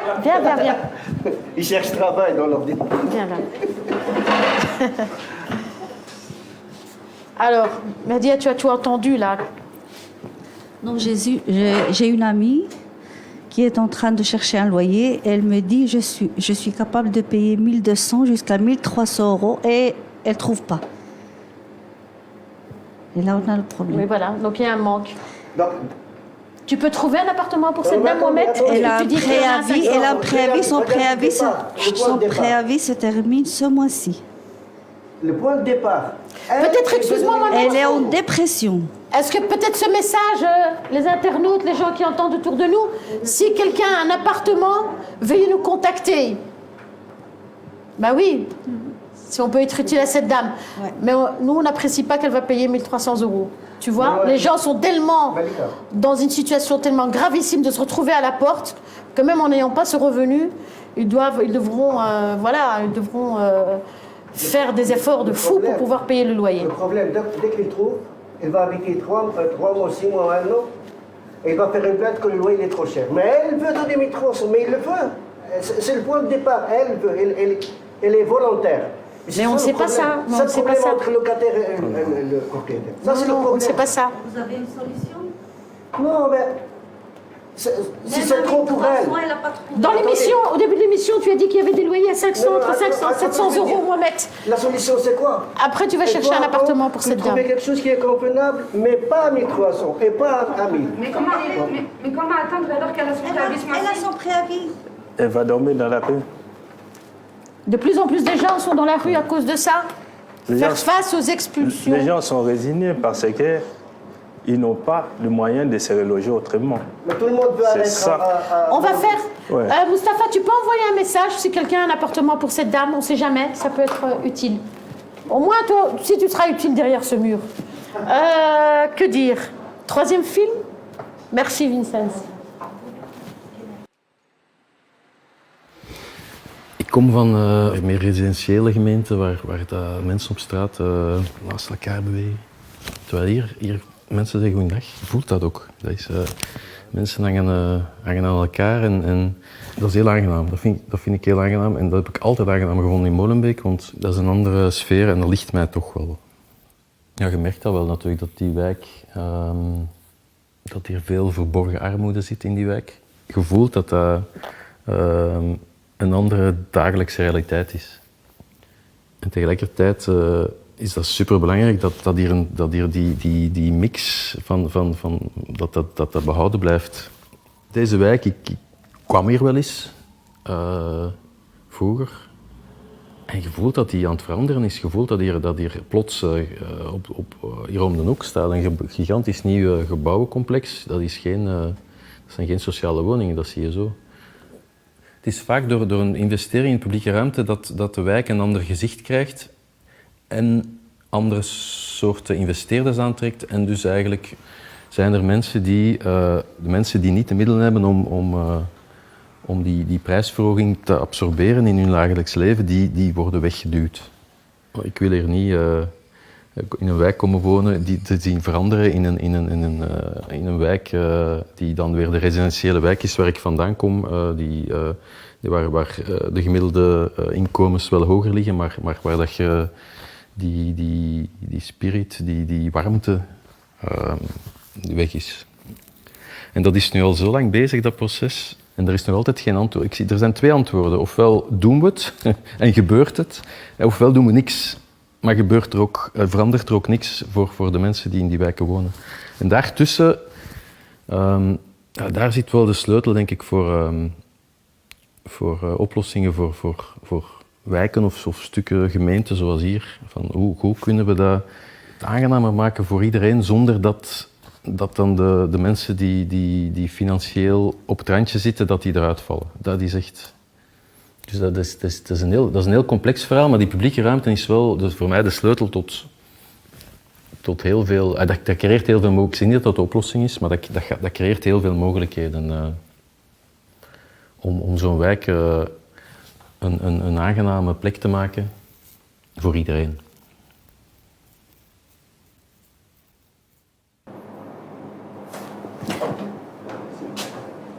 Ok. Donc, monsieur, il dit, voilà, un nouveau flamand qui vient à Molenbeek. C'est bien, c'est très bien. Ça met Molenbeek un petit peu en valeur, je pense. Des flamands qui entretiennent les appartements. Je veux dire par là que ce monsieur, qu'est-ce qu'il dit? Il dit qu'il est heureux d'habiter dans cette commune par rapport au fait, par rapport à la rencontre, par rapport à l'échange, par rapport à se vivre ensemble.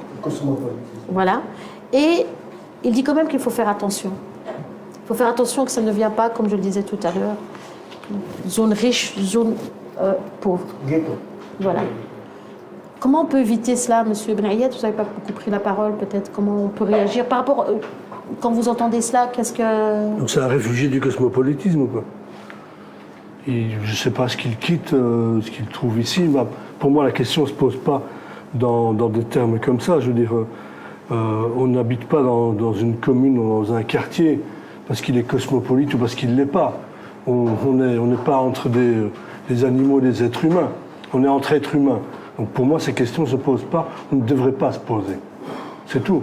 Moi, je trouve ça bizarre de parler de multiculturalisme, de cosmopolitisme, de je ne sais quoi, de mixité. Je veux dire, mais on est entre êtres humains. Entre les chiens et les hommes, on peut parler de mixité. Mais entre êtres humains, il n'y a pas de mixité. On habite dans une ville, la question c'est est-ce qu'on a le droit d'y habiter? Est-ce qu'on peut y habiter? Est-ce qu'on peut se la payer?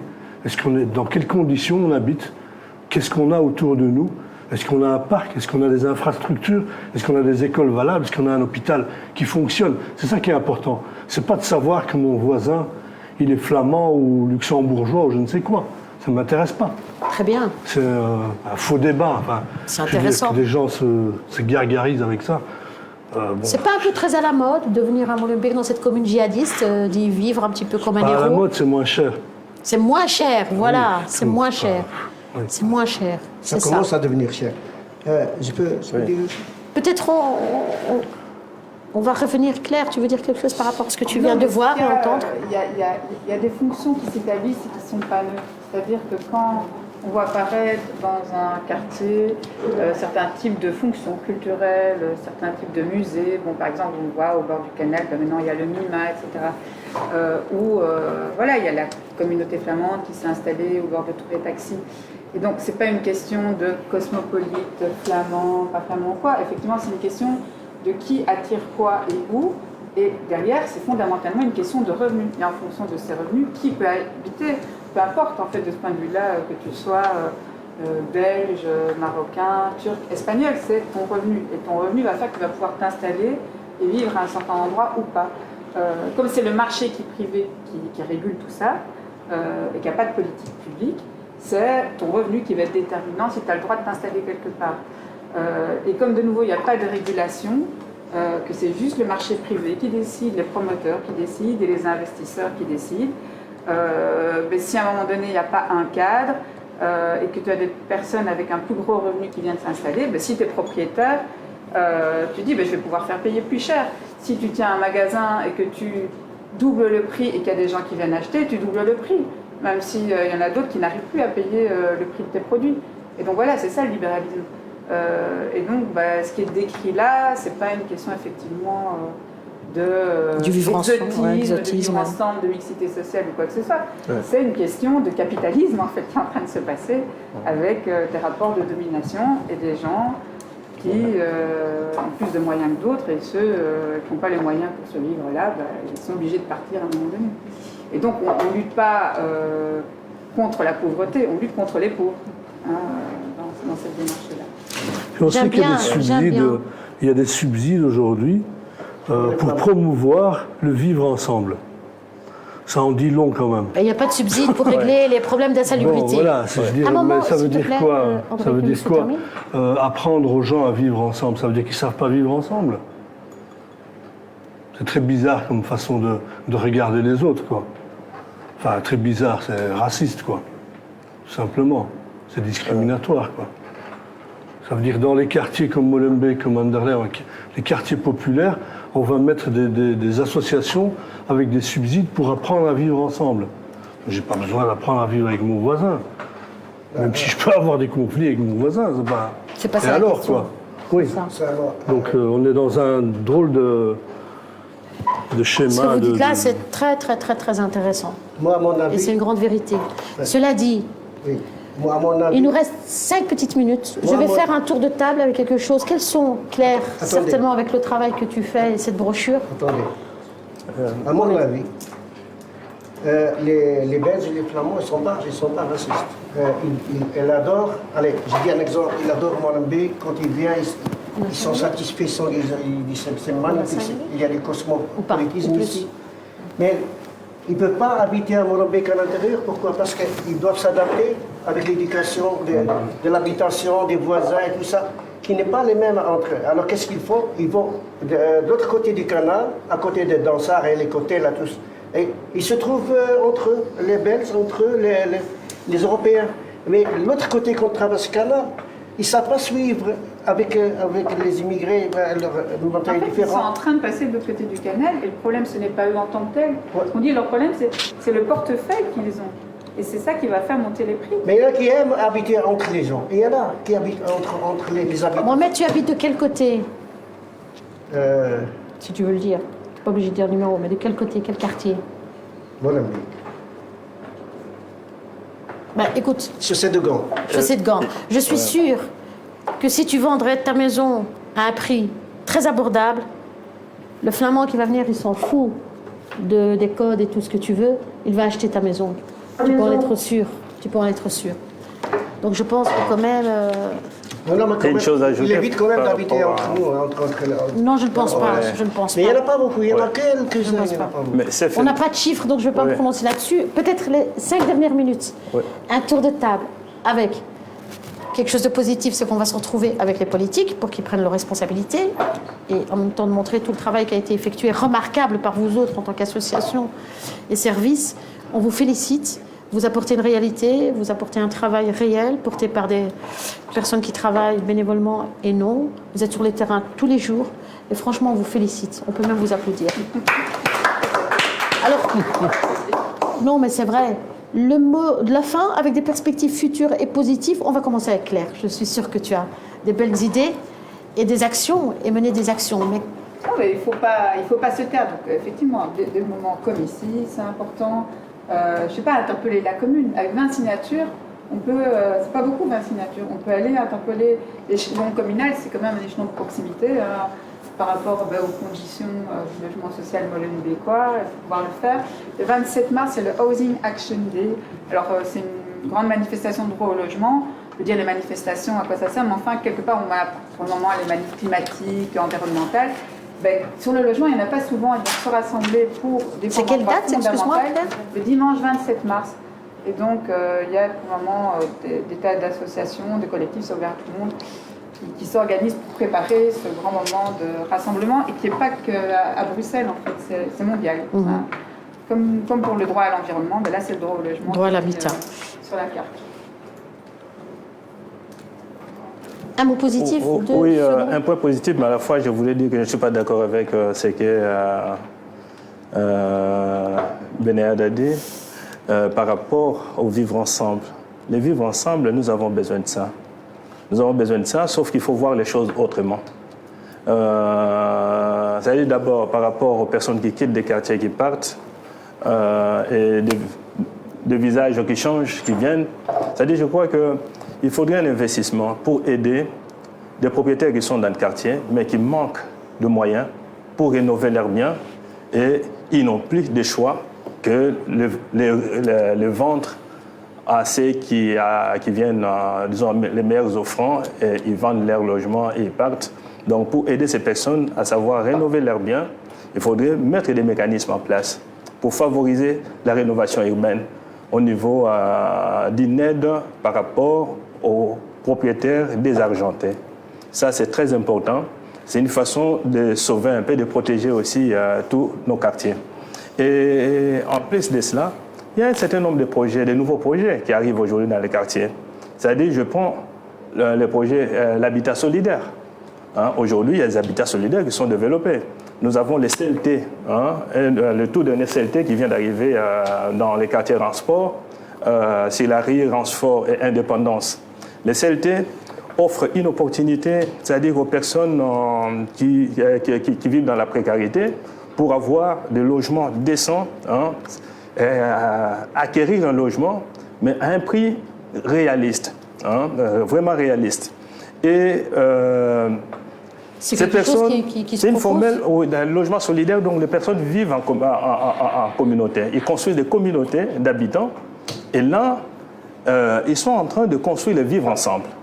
Donc, ce système de vivre ensemble par rapport au CLT, nous avons aussi un projet d'habitat intergénérationnel à la rue des 4 vents, que l'ASBL Larry accompagne. L'ASBL Larry a fait l'accompagnement à la rue des 4 vents, au CLT Indépendance. Il y a le CLT Quai des Marimaux, ici sur Quai des Marimaux et Chaussée des Ninove, un CLT qui a été développé là. L'ASBL Larry a fait aussi un accompagnement là-bas. Donc, c'est encore une formule d'habitation, d'habitat solidaire. Et vous avez les logements, le projet camping. Camping, ça c'est le CPAS qui a créé un projet qui réunit 6 ménages de personnes âgées avec 2 étudiants et encadrés par la Maïs. Vous avez les logements kangourous où vous avez 8 ménages de personnes âgées ensemble avec oui, j'entends bien, ménages. En fait, c'est de mettre Donc, ensemble une forme de diversité, en fait, vivre dans la diversité. Oui. Mais je ne pense pas que M. Benayed soit contre cela, je pense qu'il dit tout simplement... Si je suis contre. Oui, parce que ça instaure... Je l'expliquerai. Oui, parce que ce type de logement a une particularité, c'est que les habitants investissent leur logement tout en créant des liens sociaux. C'est une façon de revitaliser socialement. On va laisser parce qu'on clôture, mais moi je suis contre que tu sois contre. Explique-moi pourquoi vous êtes contre. Non, je pense que le vivre ensemble, c'est André vient un peu de dégrainer, c'est vrai, plein de projets qui sont mis en place, etc., qui sont chaque fois des projets originaux. C'est un peu ça leur nature. Pour moi, la question, elle n'est pas là. La question c'est la construction, c'est la création de logements sociaux pour répondre à un besoin qui est général. Et ce n'est pas une question de mélanger les hommes et les femmes, les familles, les grandes... En fait, c'est pas la priorité, c'est pas ça la question. La question sociale, elle est qu'il manque de logements sociaux et que c'est ça, il faut s'atteler à ça. Le reste, c'est... Si j'ai bien compris, je suis d'accord. Si j'ai bien compris, il parle de priorité. Oui, je suis d'accord. La priorité, c'est ça, et puis par après, on peut parler de mélanger les gens. Je suis d'accord avec vous, c'est une chose. C'est-à-dire qu'on doit aller au-delà de la mixité apparente. Une mixité apparente, on croit que la mixité, c'est avoir un riche, un pauvre à côté. Mais on est déjà dans la mixité. Mais plutôt, il faut construire le vivre ensemble aujourd'hui, même dans les cas de logements sociaux. Je crois que même dans les logements sociaux, s'il faut instaurer ces systèmes de logements sociaux solidaires, ça va permettre à ce que... 100% de logements sociaux, ils seront mixtes. Oui, voilà. Très bien, c'est bien dit, c'est bien clôturé. Monsieur Benayed, un mot de la fin positif. Mais la dimension solidaire, les liens sociaux. S'il vous plaît. Je pense qu'il y a une autre chose que les petits films ont montré aussi, c'est que quand on parle du logement social, là, on a regardé l'état du logement, le fait qu'il soit mal entretenu ou pas entretenu, que les familles sont dans des logements adaptés ou pas. Ça, c'est une chose. L'autre chose, c'est quelle est la part sociale du logement social. Et là, on a un gros problème. Parce qu'on a besoin de travailleurs sociaux, on a besoin d'ouvriers qui font les entretiens, on a besoin d'accompagner certaines familles. Il y a des familles qui ont des problèmes et qui ont besoin d'être soutenues, accompagnées pour mieux vivre. Qui ont ce besoin-là, qui ont besoin de psychologues, de médecins, etc., d'un vrai entourage avec une vraie politique sociale. Il ne suffit pas de jeter des gens dans des logements pour que tout se passe bien. Ça ne passe pas toujours bien. Il y a des gens qui ne sont pas capables de gérer leur logement, parce qu'ils n'en ont pas les compétences, parce qu'ils n'en ont pas les capacités, pour X raisons, qui peuvent être simplement des raisons d'handicap mentaux, par exemple. Ce n'est pas parce que tu es mentalement handicapé que tu n'as pas le droit d'avoir un logement et un toit au-dessus de ta tête. Mais il y a tous ces gens, pour toutes ces catégories-là, il n'y a rien qui est prévu dans le logement social. Quand on demandait aux sociétés de logement social avant quels étaient leurs rôles, ils disaient « nous sommes des gestionnaires de biens publics ». Eh bien non, le logement social, ce n'est pas seulement ça. C'est s'occuper des aspects sociaux, des besoins sociaux des gens qui sont dans ces logements. Et ça, c'est important et c'est pratiquement inexistant. C'est les associations autour qui essayent de compenser, mais c'est pas assez. Mais ça, c'est positif, c'est bien. Je crois qu'on va continuer, s'il vous plaît. On doit vraiment clôturer maintenant. Oui, s'il te plaît. Voilà. Un mot. C'est-à-dire que on a chatouillé l'assistance sociale. Cette définition de social, c'est bien, mais je crois qu'à un moment donné, c'est-à-dire on doit aller vers l'élément essentiel même des social. C'est que les logements sociaux, moi je crois que les sociaux commencent à exister réellement lorsqu'on tisse les liens. C'est au niveau du rapport social. Quand les liens sociaux sont tissés, là on va dans le social. Les sociaux, on doit éviter de les réduire à tout simplement des aides, un accompagnement, parce que les personnes doivent aussi être responsabilisées. Dans le logement social, comment les personnes s'approprient de leur logement? Ils doivent être acteurs. Il ne faudrait pas que pour aménager les fleurs devant un immeuble de logement social, qu'il y ait un travailleur qui puisse venir le faire. Il faudrait que les gens puissent s'approprier de leur cadre de vie.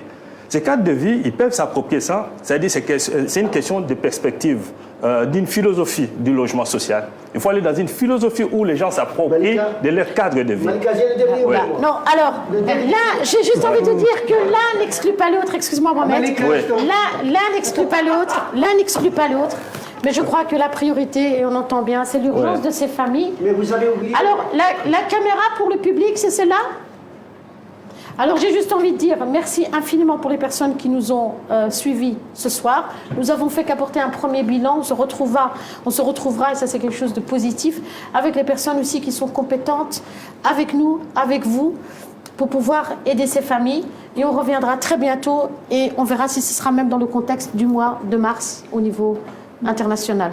J'ai envie de dire également qu'une des belles initiatives ici au Wart Kapoen, c'est de pouvoir amener des experts à discuter sur les thèmes de société qui nous préoccupent, que ce soit la santé, le logement, l'environnement, l'éducation, l'enseignement, qu'aujourd'hui plus que jamais nous avons besoin de vous, on a besoin aussi que tout le monde s'y implique, les associations, les politiques, le quartier, les citoyens. À très bientôt pour un prochain Let's Talk spécial thème de société et merci pour votre fidélité.